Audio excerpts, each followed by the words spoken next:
In conversation with some fascinating ladies who've changed the game in the world of video, music, and gaming.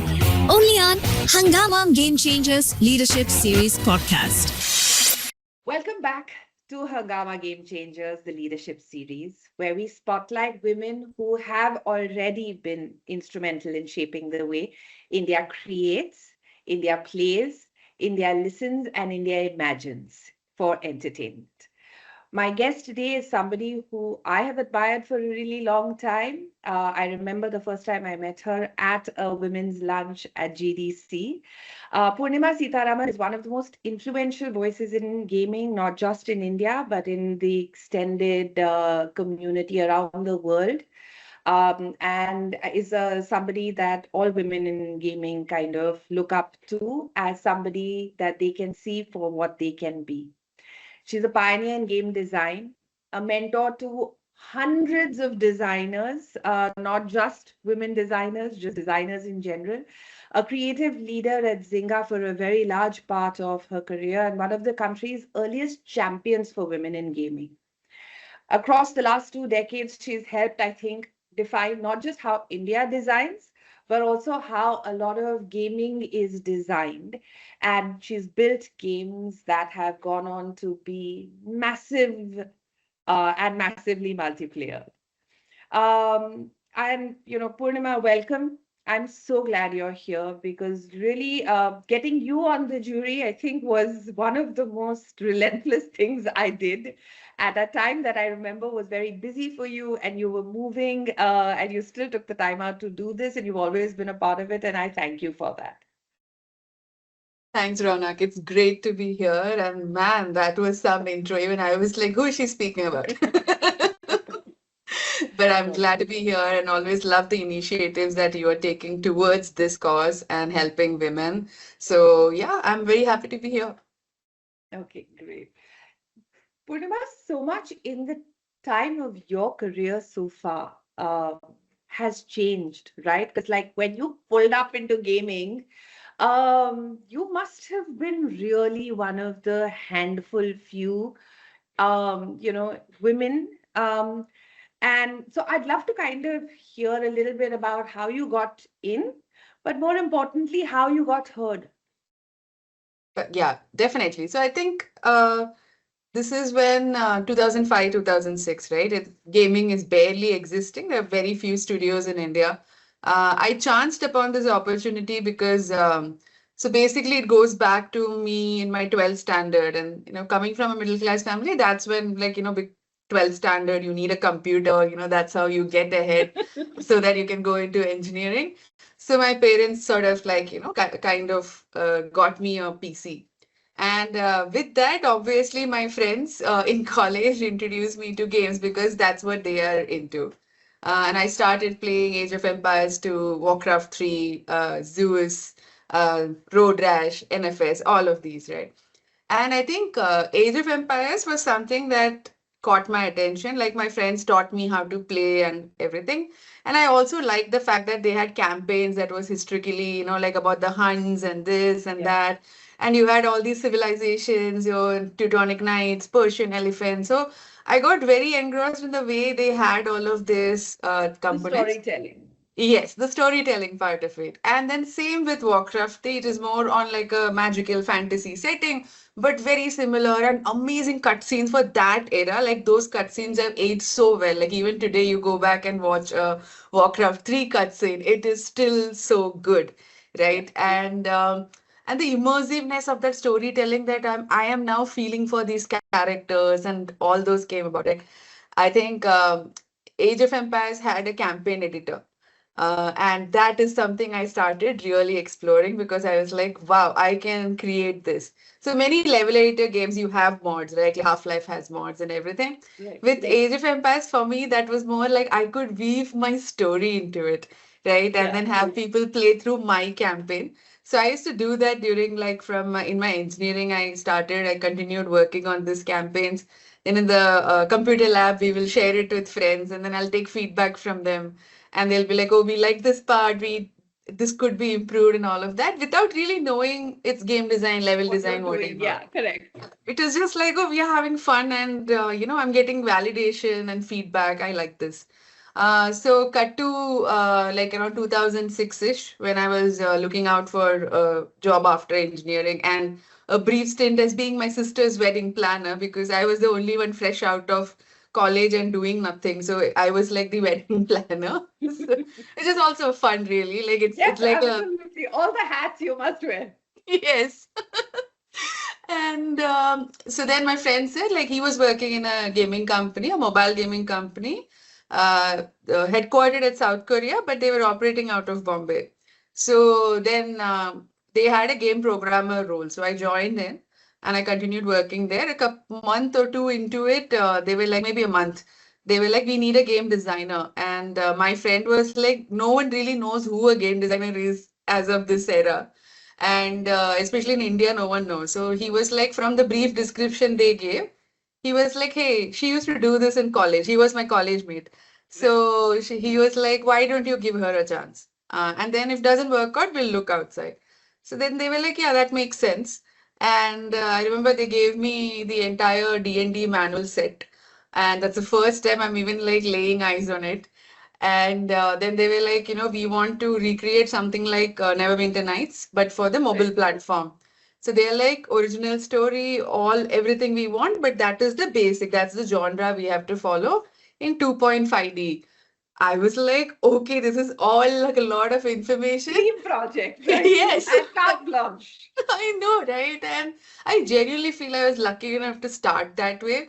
And so they said in a month you have to come up with it, right? And this is a time when, like, the Orkut time, Google is new, all of Yeah, that. right. So you barely have information. I didn't even know what is a game design document. And I think Chris Crawford that was the only GDD template that existed in the Right. entire internet universe. So I somehow found that. Then I was usually in Ernest Adams' website. He used to write a piece for Gama Sutra called Bad Designer, No Twinkie, if I remember it Right. correctly. And so those were like very small areas where you could figure out who have been experienced in this world talking about and everything. Then I think Tom Slopper, Slopperama was another site. So these were just the limited resources. So I was trying to figure it out, and then I opened the D&D manuals, and I was like, "Oh my God, this is heaven! This is world creation, right? If you think Right. about it, it is exactly that. There is entire world of Pharaoh, everything is there, all Yeah, correct. mechanisms, what should work." So I was like, this is what I fell in love with while I played games, the storytelling and the world building. For Yeah. to me to experience what someone else envisioned. The same way I suddenly thought, I get the power to put someone else in that medium that I have created for them, right? And I hope they enjoy it as much as I do while creating it and playing it. So I was like, I think that's when I fell in love with game design as a vertical and not just one aspect of it. And so that's how it kind of started. Then, of course, I moved out to do some software because, family is like, what is this engineering you did? And then what are you Correct. wasting your time and money on? Like, it's like also like it's such an expensive thing to do for us. And then in the end, I'm like, oh, gaming, which no one has heard of, no future, nothing, right? So, uh, but um, but while I was there, I was working for this software company. On the side, I used to still continue working for this previous company. Right. Like that same project, I used to continue finishing. I had fun because I designed maps, I created my own town and rules for those towns and characters. 100 pager was my GDD in that 1 month. Like my very first Wow. GDD was a 100 pager and I still have it, so I'm very excited about it. And I love the fact that I did everything from dialogues to story to inventory to systems, level design, quest systems, all of that, right? So I was having so much fun and falling in love with game design was very evident. So even the second stint I got out of it, I was like, no, I want to come back.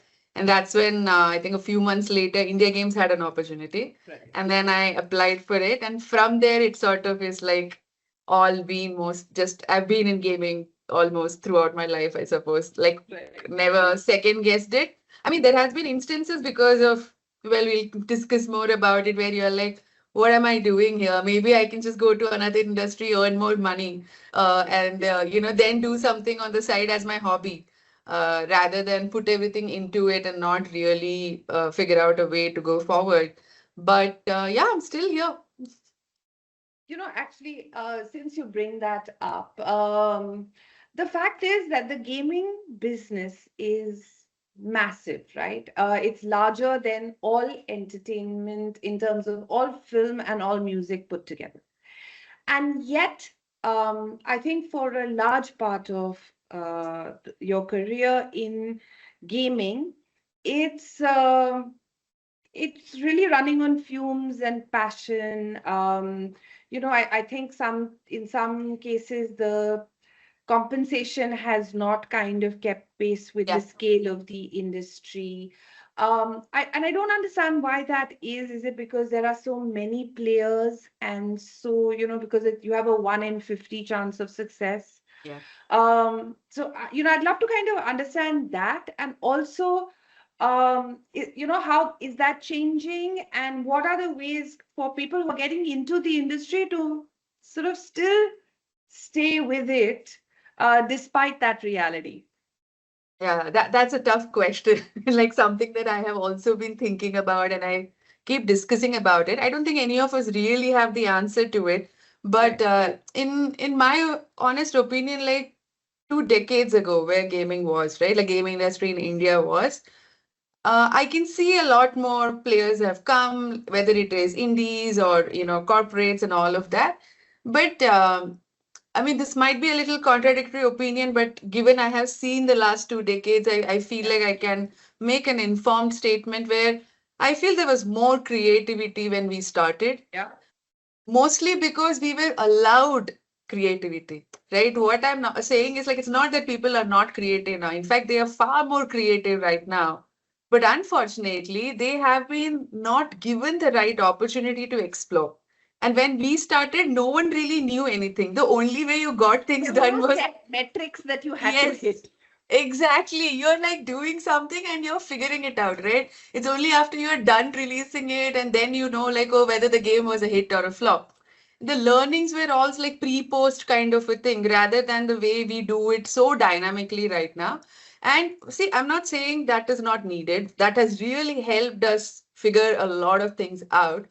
But as an industry now, we are leaning a lot towards the metrics, right? Like it felt like the moment we found metrics, then it was only metrics that Yeah. guided the entire game development. Yeah. And indies today are trying their best to, break out of that norm. So it's more like you want financial stability, you leave your creativity out and then you continue somewhere.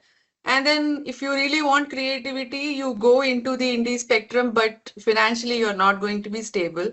Now, this is a very contradictory point for most humans, right? Like, given the way life is, it's not like it's a privilege to say that, oh, I can take a break from work, or that, oh, I don't need to care about work and I'll do something else. It is a privilege driven out of passion, but sometimes also because there is a support system around you to take that kind of a plunge.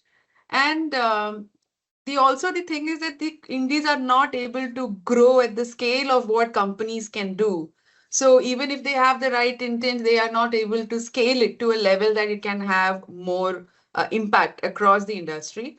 And so I would have loved to see the Indian gaming industry have a more exponential growth. And to be honest, I've been quite disappointed it being a more of a plateau. Like Yeah. year on year, we do keep talking about the business, the revenue is going from like billions, it keeps jumping, etc. But I'm like, the people who are working on it are not the ones seeing this money at all, right? Yeah. Like if this is a That's billion very dollar true, and I industry, think that's a very important distinction. yes, because that is what is happening, right? Like this billion-dollar industry, it's a very low component is being paid to the people who are actually putting in the work and energy into this. I can see burnout as a lot. So generally, I feel as a society also we have become very overwhelmed, low attention span, etc. We've Yeah. been kind of guided into it with every app that we use. Yeah. So today, with all of that overwhelming nature, work has become even more toxic, Like the constant crunch, the constant chase after the numbers and your EBITDAs, which is needed for business, no denying that. But it cannot come at the cost of a human, right? If their brain activity is great, that they continue to work is when we will yield more benefits out of them. So the long tail that we look at in games and data is something we often fail to look when we look at human resources. So In yeah. gaming, since you brought up toxic work environments, in gaming it can get particularly um extreme because I think, you have this constant escalated sense of time and deadlines. And I think also because you're in a place where you really need this job, you're sort of in a Yeah. place where a lot of professionals aren't able to say no. Yeah. And you kind of reach a point where it's been 3.5 days since person X has gone home. Yeah, absolutely. And it is celebrated often, right? Right. The funniest thing is I still remember when I had my startup and we were hiring for like intern, game design, etc. So we found a couple of profiles. We kind of sealed the deal with them also. At the last minute, they flipped and they ended up going to another indie studio that was paying less than what we were paying. Mostly because they felt, because I said I don't like crunch. For me Right. personally, crunch, I'm not saying it will never happen, but the point of saying there is a crunch is that it happens seasonally or some occasion, rare occasion, right? Otherwise, it's bad planning. That's what I said. Yeah, It's, it's a it's bad on plan. me. Yeah, Correct. it's a bad planning. It's on me. It's not on them.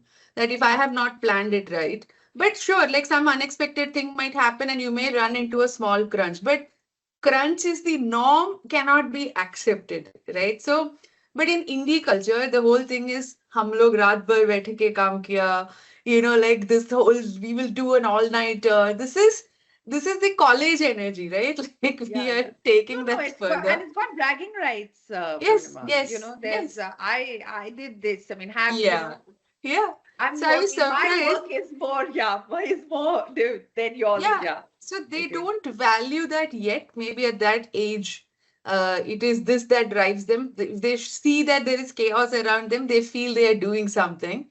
When Right. it is a lot of calm, they feel like this, what is even happening, right?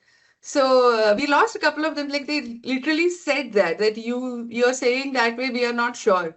But most indies operate this way, and that's what we think is good for our Career. personality, yeah, Yeah. and career. I'm like, that's fine. It's your choice. But I realized that when I was offering a better work-life balance, some of them don't want it, Used to, yeah, opted out. right? So there are enough set of people who prefer this and who are okay with the other side of thing.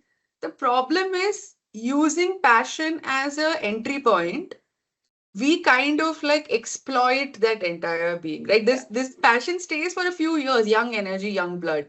But once you realize, okay, this is not worth your time, And it's by not then it's all too you late. want to do with your life. Yes, You want to yes, do this, you enjoy doing it, but yes, it's not you also want to sort of occasionally go to the 100%. gym and eat food Yes, at a normal time and have time with family and girlfriends and absolutely. boyfriends and yeah, Yes, because I feel that's all makes you a better person even at work, right? yeah, Your brain is little clearer, and when you do different activities, you're feeding that information back to yourself. And then when you yeah, create something, you will have so many different references and inspirations in your head versus just doing the same thing day in, day out. There's no free space that is there. Like people I talk to, everyone is just like living weekends to weekends.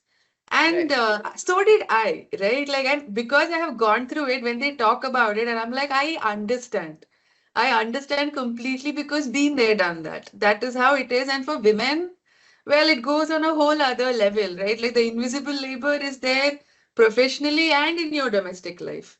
Right. It's expected, never validated, never acknowledged, never thanked for, but expected to do it anyway.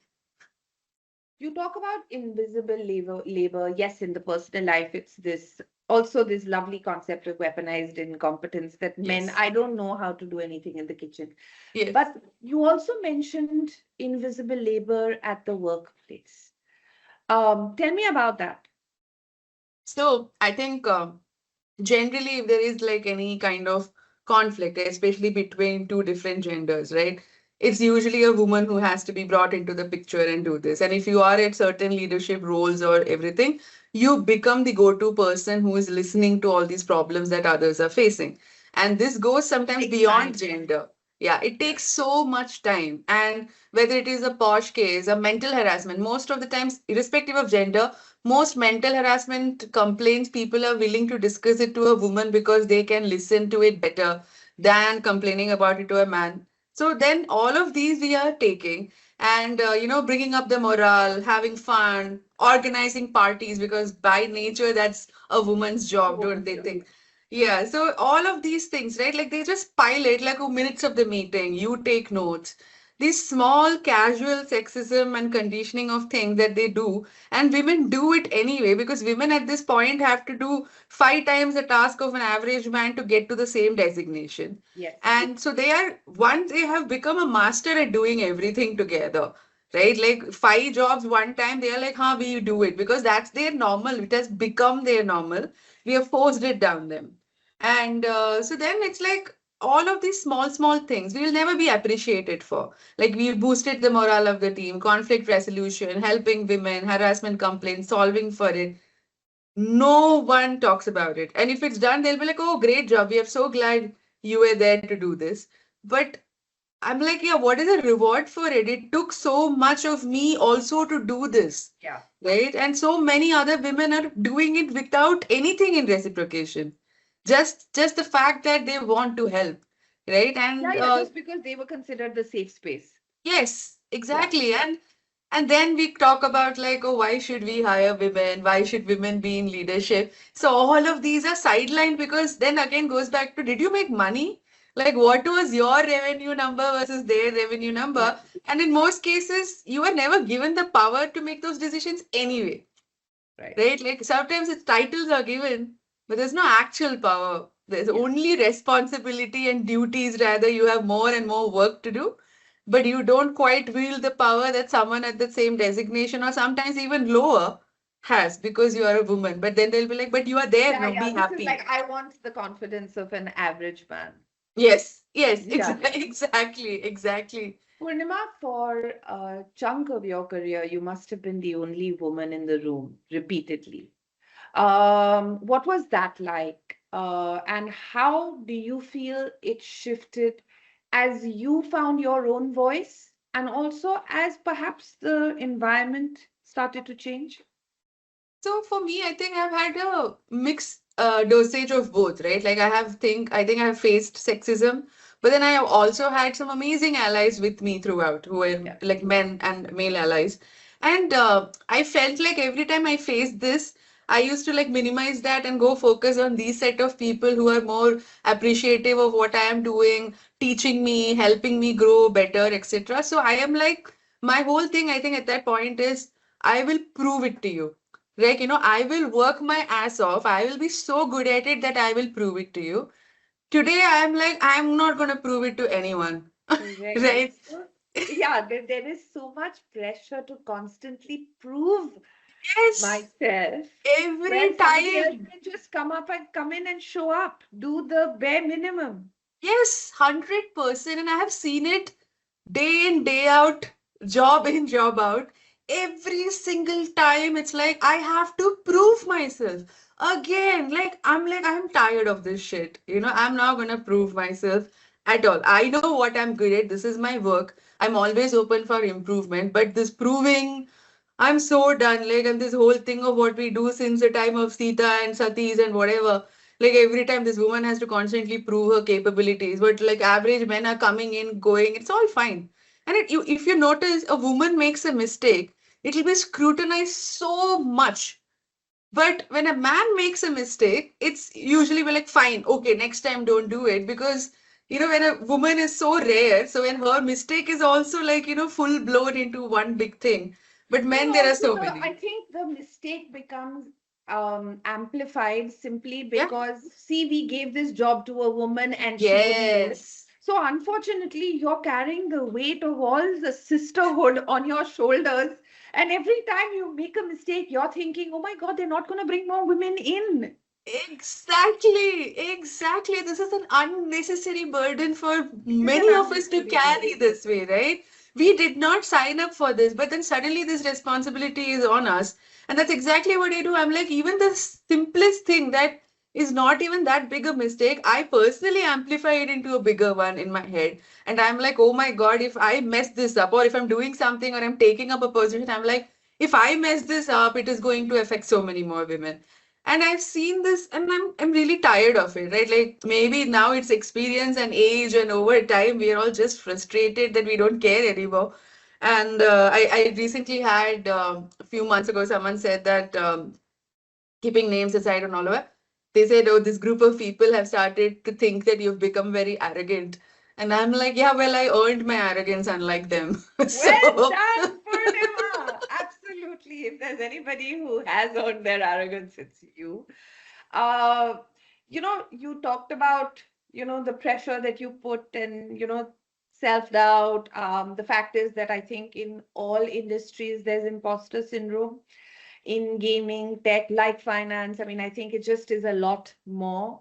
Um, have you felt like you didn't belong? Because seeing you from the outside, there is, this practiced ease with which you handle yourself. How did you overcome the mental barrier of not feeling like you were in till you were finally in? yeah, I have no idea when I jumped from that syndrome. I think it keeps coming back no matter how much you have done, not done, whatever it is. Like the stakes don't matter at all. This imposter syndrome, the damn thing keeps coming again and again. I think when I started, I was so excited about what I was doing that I didn't have time for feeling this way until I got to a position where it happened. I still remember once I had someone who was reporting into me, and the next day I come and find out they're not reporting into me at all. And I went and asked my managers, like, what happened? And they were like, oh no, they complained that they don't want to work under a woman. And I was like, and you just decided to change And his that's report. okay, correct. Right? Like you're like, let's not make it complicated. Let's make it easy. So we will just remove him from me. I'm like, and didn't even bother to inform me. Right? I'm like, would you do that to a man? Like, would you do that to a male manager? Absolutely not. It's just that, women won't say anything, women will take it. So that's when I I also think it started to also think, comes back to culture. yeah, I think a lot of companies claim culture, but I'm not sure, not just in the gaming space, yeah, but certainly I think in the gaming space, I think where aggression is almost a given, yeah, even from a consumer point of view.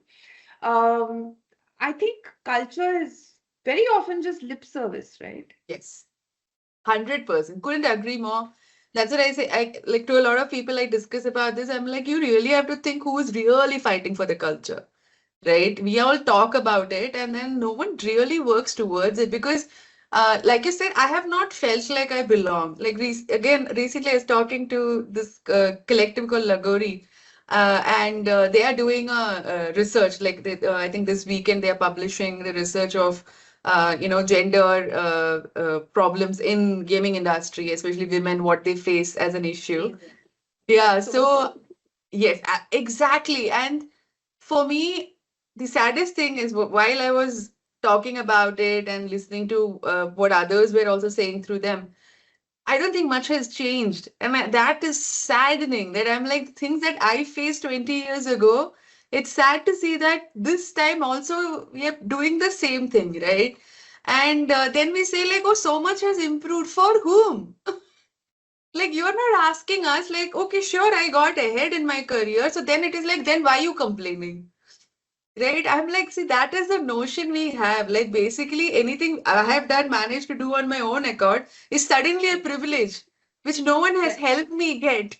That I had to fight day in, day out to get there. And suddenly it's a privilege. I'm like, no, what I'm going to do is what I'm helping other people so that they can get this privilege before. That is what it Yeah, is. absolutely. I think the minute you start talking about women who are shattering glass ceilings, there is this undertone of um, you know, self-centeredness, Yeah. self-promotion, and these are things that we don't think go with that which makes up a woman. Yes. Most men who are CEOs of media, gaming, these type of companies, they have promoted themselves to a point where they are. A woman does the same thing and she seems ambitious, not Yeah. in a good way. I Yeah, mean, yeah. ambitious man is a lovely Yes. trait. An ambitious woman, she's going to be unpleasant. Yes. It is true. You also talked about like things have changed so much, and have they? So one of the things that I see bandied about a lot is this the numbers about women playing games, right? And I believe it's in the high 40s. I was at one of the platform panels and they were talking about it. And yet there's a big sort of gap in, first of all, how many of them are serious gamers versus casual gamers? And I think that's more gatekeeping kind of thing. You're not really one of us. But also, the fact is that um, I think for a lot of console games that are those massive multiplayer games, and I've spoken with some of the streamers, the fact is that there's a lot of toxicity, not just in the way the worlds are built, but also in the headset. Yeah. Even So, playing games. I think not even streaming while we were playing games. It was the same thing. I will never reveal I am a woman. yeah. It's just not possible, and nothing has changed. It's the same. Nothing has changed. And we are like, oh, we have evolved so much. I am like, you have made more money, your business have grown. A lot of problems I faced are still what these girls are facing even today. So what has improved? And everyone's talking about we have these policies, that policies, agreed, but a general thing is not done yet as a society, not just in gaming, unfortunately. So let's talk about Gamergate. Because for me, that was the one that I kind of, made me take pause for a minute.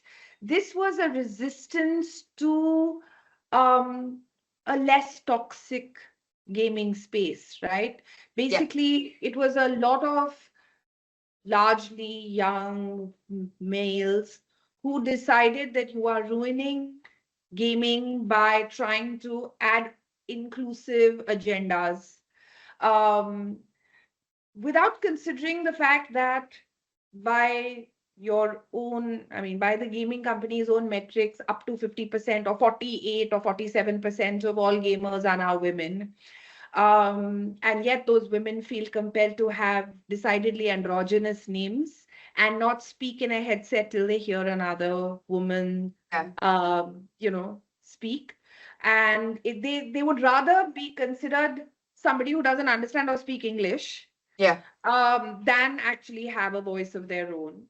And so Gamergate for me was like this push back against, an attempt to be less toxic. And I don't understand that. And I don't know how much of it was prevalent in India, Yeah. but how do we kind of get to a point where we start fixing some of this toxicity even within the gaming communities? Yeah, good question. My whole thing with this is right, like uh like sometimes talks that I do, I have been doing this for years now, more than a decade, where I talk about gaming as a spectrum, right? Like, and I say that you become a certain kind of gamer depending on the game you're playing and your mood at which you're playing that. It is very context sensitive. And otherwise also, like, you can play a Dota casually. Some Yeah. basics you have to clear, that's okay. But you can also play a Tetris at a hardcore level, right? Yeah. Like there are tournaments of Tetris which is considered a casual game, but then there are world tournaments still running and people are watching, right? So I'm Right. like, Especially in its it's 50th year now. exactly. So I'm like a casual game if can be played at a hardcore level. A hardcore game can also be played at a casual level. It is the player's interest. It's like, the art lies in the beauty of the beholder or something. I'm mixing Yeah, up two things, but whatever. But absolutely. um, so for me, it was exactly like that. Like, because I have had moments where I want to just enjoy the game. I don't care about how good my hand-eye coordination is. It's over. I think that era of my life is over. Now I'm like, give me some nice, happy story or something interesting, puzzles, challenging, all of that. This I have to time it at the right moment and all is like I'm like done. Like I don't want that. And I am the one who has money to spend. You better start making games that I can buy and play because your market you're talking about is going to not last long. Like we will stop paying because we are not getting the kind of content we would like to play. And the change in community, I feel like it has to come from men themselves. I don't think a lot of them genuinely want to change. Thankfully, I've seen more of these changes with the newer generation, right? Like where they are far more educated in terms of what is happening and equality and all of that. But a lot of like the millennials, Gen X, boomer generation of people who are still in the industry, they still believe in the archaic ideas. It's like you said, it is lip service. Outside, they're like, oh, we are doing this, we are doing that. But internally, the stories I've heard, I know other women talking about it, none of that is followed, right? And then it's just a patriarchal society within that setup. And then they'll come out and be like, oh, we do this, we do that. And I'm like, but you are not. If you just talk to the women in your own team, it will be. And I feel like they themselves put this imposter syndrome on women. So even if there are women who are really doing well in their field and everything, they will put it in their head. We were doing some leadership session, and there was this thing that happening, and I was saying that a good leader takes away your imposter syndrome and a challenging leader will make sure you get it, even if you have been the most confident person ever, right? And so I see, honestly, I am at a place where I'm more disappointed than anything.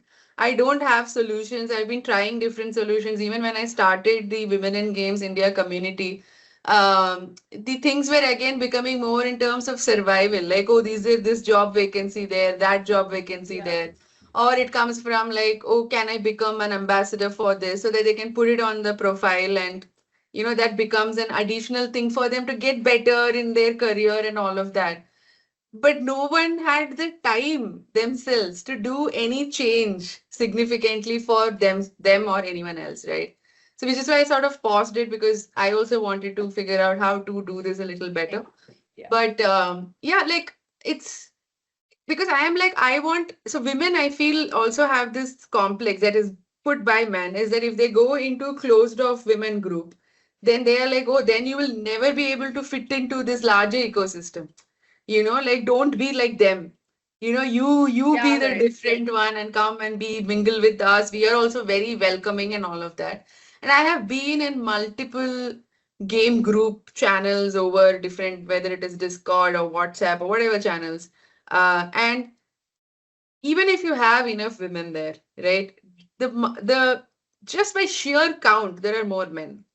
Yeah. So automatically the conversations just become what they want to talk about, right? Not one man has paused and be like, they are the minorities. Maybe we give them the space to see what they like, what they want to talk about, and all of that. Never seen that happen, right? Like it'll automatically take over. It's coming from their own excitement or whatever. But solving the problem for a woman is not a man's need. So technically, at any given point, they are more leaning towards what they want versus that is why we only will have to fight for ourselves. And sure, there are good allies who are in the system who can help us, kind of extend it further. But at the same time, women will have to step up for women. That's the only way. Like, and same for other genders. And I cannot speak for them because I'm like, I have not experienced what they have gone through, right? Their journeys would be some of it I'm pretty sure will be similar because how minorities being treated. But some of the things, code, the social things, the problems they have, the trauma they carry, I cannot be their spokesperson because I have not gone through that part of it. So someone from that needs to rise up. Just to know that you can understand their experience. Exactly, right? So then I'm like, all we can do then as allies is make sure someone like that can like grow, become their own voice, and then they start talking about it. Is something as minority gender ourselves, we can probably help and get more diverse voices. what people don't understand, it is not like you have to agree with everything. I also Yeah. don't agree with everything, but I have no right to stop them from expressing their ideas. It is a valid idea, and there are a bunch of people who agree with it. So it's a valid idea for that group of people. My liking or not liking has nothing to do with it. As long as we can all have our own individuality and groups, let us all just coexist. It's sometimes it's that simple, yet I mean we are in the society, so Yeah. I also think, Purnima, that even as more women are accepted into these fields, and I see this across entertainment, um, they're clustered on one side of the creative engine, right? yeah, Not as much on system or strategy or even monetization, where you have demonstrable yeah, metrics that can be done. And like I said, this is true for across. You see it in music, where if you take talent off the table, a lot of the other sort of women will be clustered in certain areas of the creative process. yeah, We see this a lot in gaming, yes, right? So while we're finally seeing more women in gaming, we're not necessarily seeing as many of them rise all the way to the top. They kind of plateau out and yeah, then leave, yeah. right? How, why do you think that is? And how can we, because there's two parts of it. Obviously, the ideal would be culture of the company changes, Yeah. and the environment changes, and it's not going to change immediately, and it's a slow process, and there needs to be lots of conversations, and there needs to be a buy-in. Yeah. That being said, it's tragic that women, after spending maybe 14, 18, 20 years in the industry, are just like, you know what, I'm done, I'm going to find something else for me to do, Yeah. because let's face it, I'm never going to get my due. Yeah. Yeah. No, it's the problem also is I feel like if you think about women, the way they work are they're more instinctive of things. They feel connection. They're more on the emotional spectrum of things, right? Like because they have the ability to connect to people, empathy, etc. I would like to say they're more feminine traits in my head. Men can also exhibit it, and women can also choose to not exhibit it. It doesn't matter, but a majority of them do exhibit this. And because when we started, it was always categorized that these logic driven jobs are for men and only the art side of things is for the women. What also ended up happening is when you want to break into this industry and you don't want to be in an extremely male zone, you're automatically looking at this area because that is what was allowed for them for a while. So the accumulation of women in those areas have over time just been more in that zone. So now for safety reasons, it's easier for you to pick the zone of that, even though your interest might go here, but this is safer. You have more women here. You feel like you will be understood better, is a possible theory in my head. And then we do have a few women who go into the logic side of things, but they don't get the same support or their trajectory is not taken care of and all of this.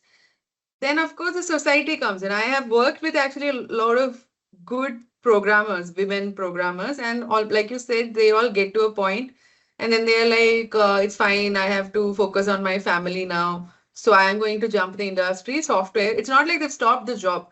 They're like, the software will pay better and I don't have to get into this culture of things, so I would Right. rather go make my money there and take care of my family, right? So over time, as I was working, I could see I was losing women.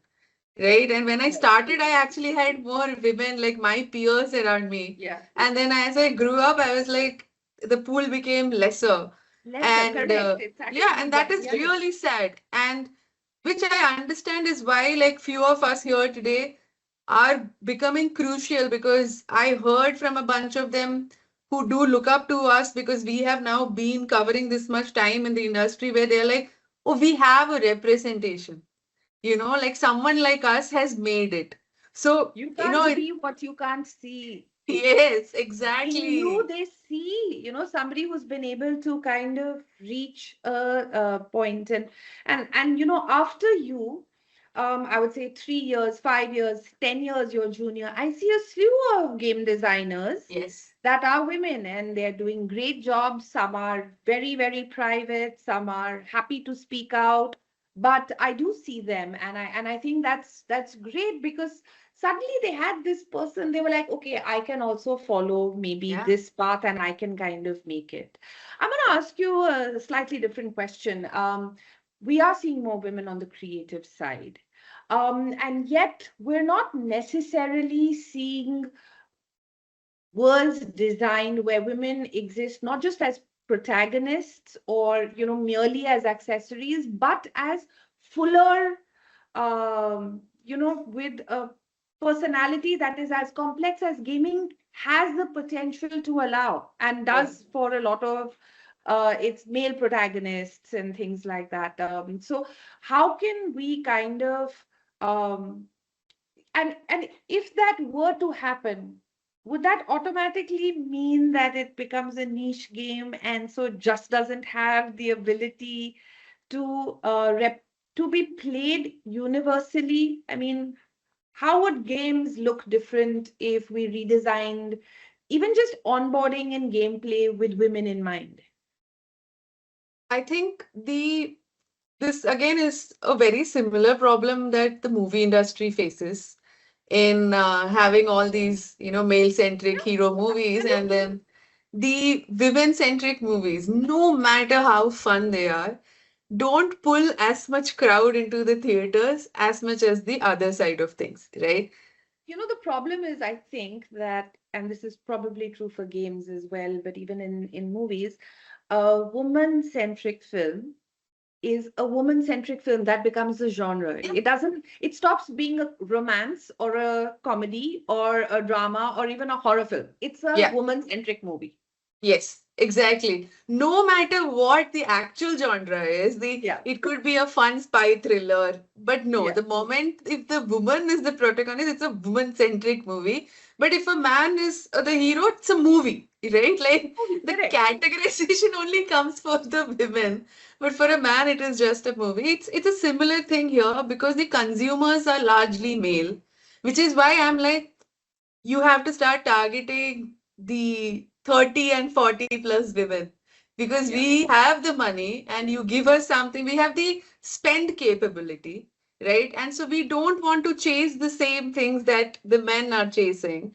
Men will pay for this for no matter what, right? Like if you look at even all the OnlyFans, everyone will abuse the woman who is running the OnlyFans, but no one talks about the men who are subscribing to it. Correct. 100%. You're absolutely right. So it's always like whatever we do, it's either suddenly categorized into, oh, it's a woman thing, or it'll be like, it's not that great, right? Like for any movie, like, or it's a games also, even if it is an indie thing, right? Unless it has enough male counterparts in that team, no one looks at it the same way, right? Like your team can have a couple of women, but there are men in the team, then the game will be celebrated. But if it is an all-women team, they'll be like, we'll see. We are not sure how this will turn out and all of that.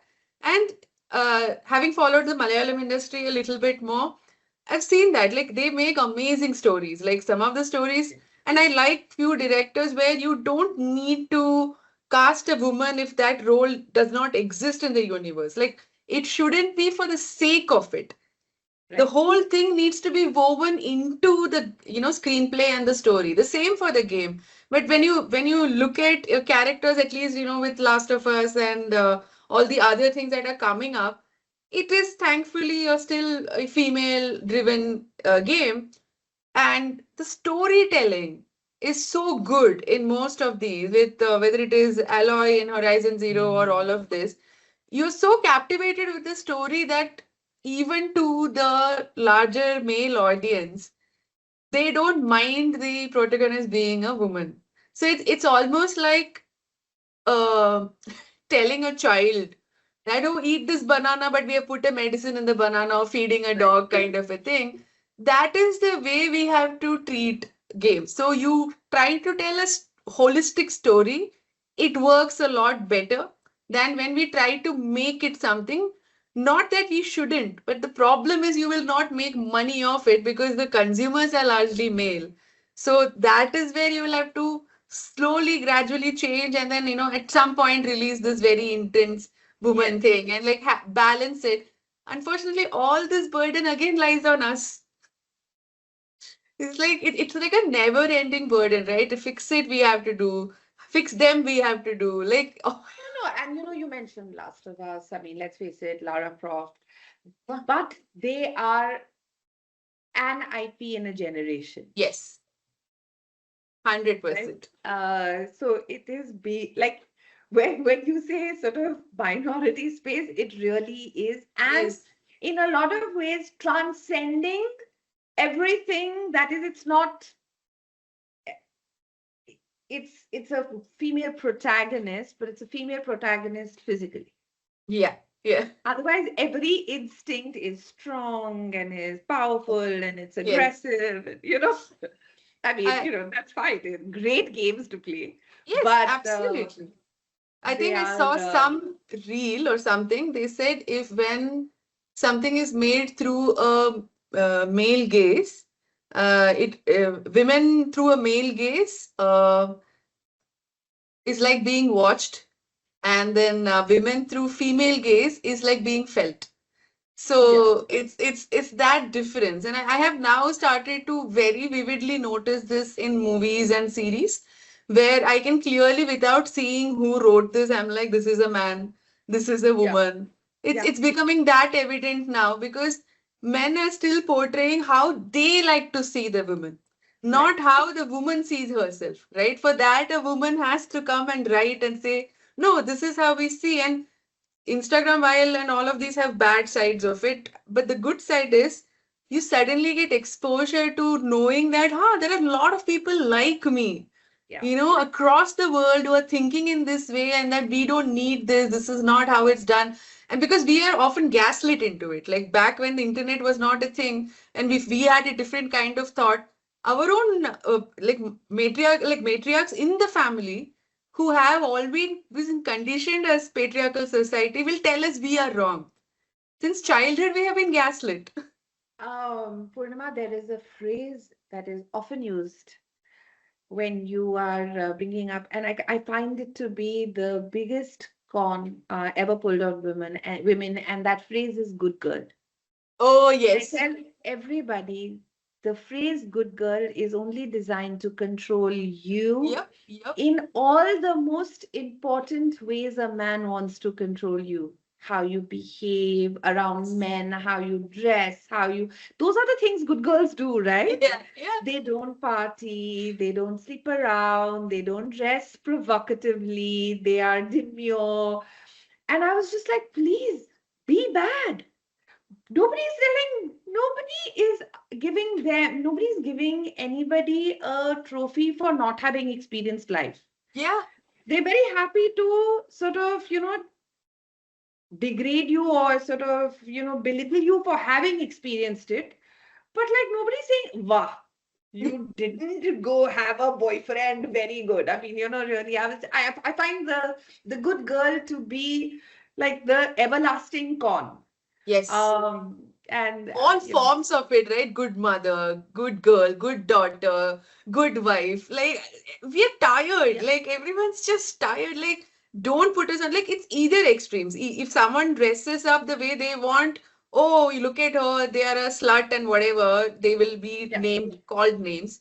And then you have on the other side someone who's like taking care of the house, etc. That is the ideal person you want. If anyone changes from what you want, they are bad, right? And then the conditioning of people also, like sometimes I feel I keep talking to the younger girls that I mentor, and I keep telling them it took me like 41 years of age to uh, figure out that power that I have within me.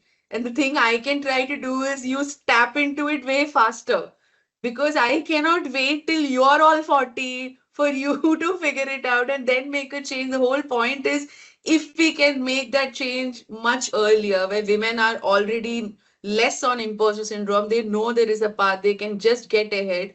That is when we will make significant difference, right? And probably that's what I started doing, that this is what I think I will do instead of focusing on another things. I was just mentoring whoever was in my team, especially I had a Yeah. more women team whenever I was picking in. And and now not because they were women, because they were extremely talented women, right? And then now I see their growth. A lot of them have like bifurcated into other industries also, Yeah. but independently carrying on their own thing. And I'm so proud of them. Like I can only wish they see better life when they are at 40. Not should not be the same as what the struggles I felt. And I'm like, when I hear news that they are facing the same sexism, I'm like, what is this crap? Like, how have you not evolved in 20 years? No, no, and also I think, at this point, we are at this point seeing dramatic shifts across technology, right? Yeah. It's largely driven by AI, but it's also driven by the rapid adoption of everything new Yes. and then kind of moving on. Um, and in some cases, I feel it democratizes the process so much more for women. On the flip side, I also feel redundancies will impact more women. What are the biggest shifts coming our way in general in gaming? Bringing this back to the sort of larger space of gaming over the next few years, what do you think are the key kind of big shifts that we are, that excite you about the future of gaming? Uh, I think the excitement is just coming around. It is not yet there because I feel that with this AI boom, there's going to be a lot of AI content that we are going to consume and then we are going to hate it, Yeah. right? So the people who are now working more on traditional forms of games, uh, 5 years from now, they are going to be celebrated because we will be so tired of getting the same things over and over again. Yeah, Because what absolutely. people are again doing with AI is just recreating what is already existing. And that's Yeah. what AI is supposed to do. It is not going to be original. It is just going with whatever is already there in the world. So for me, I have become a fan of all these, again, my group of girls that are there. And they have a lot of them have left their work. They're pursuing random creative things. They're signing up for this, some they go for that, they're drawing, they're Crochet. singing. Yeah, Yeah, yeah. exactly. And I'm like, I love this because Yeah. they are like, we are done listening to it. No matter what we do, we will never be good enough. So we are just going to do what we please anyway. And then I can see them like sort of going back to the roots of everything, which is a favorite thing for me. I always say like your foundation has to be strong. I have never been afraid of AI coming, tech coming, what will happen. I'm like, I will have. See, our brain is so much better than AI, right? And we all tap into 1-2% of it. So Right. imagine the processing that is there and the content we have consumed knowingly and unknowingly. So ideas and things will never matter to me. I have never bothered about, oh, someone stole my idea. I'll feel bad about it. I'm like, oh, I'll get another. Because when you know you are an idea pool by yourself, Right. no amount of AI can get that anyway out of you because it's with you. It's you are secure that way. And always tools, I feel we should use it for our advantage, right? Once you master the tool, you will never be threatened by it. Like we have seen it. I'm sure there will be some job losses that happen, and then it will again work back into the ecosystem when machines came into factories and all of that. Since time and time again, we have seen that a new technology will disrupt the force, and then eventually we will all figure out how to adapt to it. And of course, right now the technology is far more rapid than it has ever been. Like right now, the jump in our generation that we have seen is crazy from like having, yeah, like I have not It seen this much change ever in Not even, technology. in the late 90s, early 2000s, when we were finally getting hit with the digital revolution, I don't think even then it felt so all-consuming because Yeah. slowly everybody first had to get the hardware. Today, Yes. the hardware is already in everybody's hands, so everybody has it. It's gone to like literally billions and Exactly. billions in one shot. 100%. And I think that's also why I am excited about AI is especially for women. What has been always hard is like as a childhood, also if you see if you are growing up with male siblings and whatever, if you find a device at home, it's usually given to the boy. He's a elder sibling or younger sibling, doesn't matter. The boy is given the entitlement of having this device, and after his use, maybe the girl can use it, right? And this is our society conditioning, unfortunately. So, what often men fail to understand is that is a head start for them into access into technology, etc. But for a woman, it comes a few years or sometimes much, much later, and Yeah. then you judge her for the fact that she has not adapted fast to it. But she never had the opportunity to adapt. No one gave her that. But still, she is doing it. You should be helping her out versus mocking her. And that very few men have, right? And I'm thankful they at least exist. I have had such good luck of some men like that in my life who have made me who I am and helped me through that journey. And I think yeah, both the role of the ally as well as the role of the amplifier yes, in a woman's career cannot be understated. And it's yes, really sad that you need these two external uh, things, but it really does make a tremendous difference if you yep, have somebody like an enabler. It yes, makes a big difference to your confidence levels, to your ability to go out and pick a fight and know that somebody's got your back, yeah. to be able to confront, to be able to even back up an argument or an idea. You also talked about all of these tools that are coming up and coming out. Tell me about upskilling. What are the design tools of tomorrow for gaming? What are the skills that will matter? What are the things that young women who want to enter gaming, who are already a part of the gaming industry, should definitely start to learn, adapt, and upskill? So there are two things, okay? One, depending on how the industry is, I would say it's the whole thing of it is still going the metrics route of things.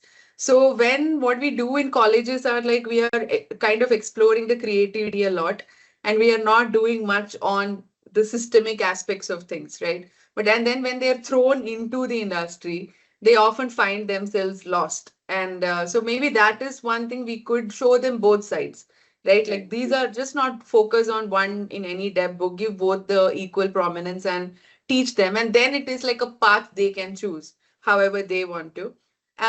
But even then, like I've seen many easily adapt also because when you're capable enough, you can still adapt very fast. But the problem is the expectation mismatch. When they come into gaming, because gaming is so beautiful, so creative, and all of that, they enter the industry and then they realize it is very different. You are just running from milestones to milestone, one event, one this, one that. And then they're like, is this really what I wanted to do? Like, why am I here? And now you have already spent your graduation and your time and money into it. So now it's basically like a sunk cost fallacy. Now you might as well try to stick around and see what you can make out of it because too much money and time has gone. But yeah, so that and the other thing I would probably implore for everyone in getting is explore other mediums, right? Like there is always this metric system, get to know that. But I've all seen that when we started, whether it is music, art, levels, whatever it is, everything had to kind of tie together. Yeah. Now it's almost other mediums are more like an optional last minute thing that we take and add on and like sort of retrofit and not work together as a Yeah. whole unit. And I feel like so that is where I'm like, because we are not very connected. This I think reminds me of something Anurag Kashyap has said that the new age of movie makers are basing their movies on the movies they watched while they grew up, but the yesteryear movie makers, they're making it out of sheer personal experiences. So there is a difference in when you feel something and you try to emulate or simulate it versus when you're only observing someone else's product and trying to recreate it. So maybe go back to the foundation of, the times where our grandmas used to tell us stories, folklores and all does not exist today. Today, all Right. consumption is like, oh, YouTube, Instagram, this is how we consume, which is technically someone else's product. And we are in some way inspired or even blocked off by that. So that's another thing I would sort of implore everyone in the gaming industry to start doing is get these experiences yourself, like feel how it actually feels, because that's when you know, when you see your game. And that is also something we have to constantly evolve. When I see something we have created, I'll be like, this is not meeting the mark. Something about this is still not working for me, right? And that's because it is not matching that emotion I had felt when I had experienced it. Correct. And I feel that lacking in a lot of the young folks because their entire life has been digital. So I hope they No, all even when experience. they are in, you know, beautiful locations, the fact is 60% of their time is still looking Yeah, at the phone. yeah, And so your experience, because I mean, when we were young and you went to the hills, that's yes, it. That was yes, all you did, the hills. yes, You yes, ran up and you ran down, and then you had yeah, shikanji and you had Maggie, and then you tried yeah, to talk to the person over there and you played with that dog, and that was it. You yes, sort of were just there. yeah, Even when you went for dinner or whatever, but basically the whole point of a getaway was the experiencing of that environment, ambience, culture.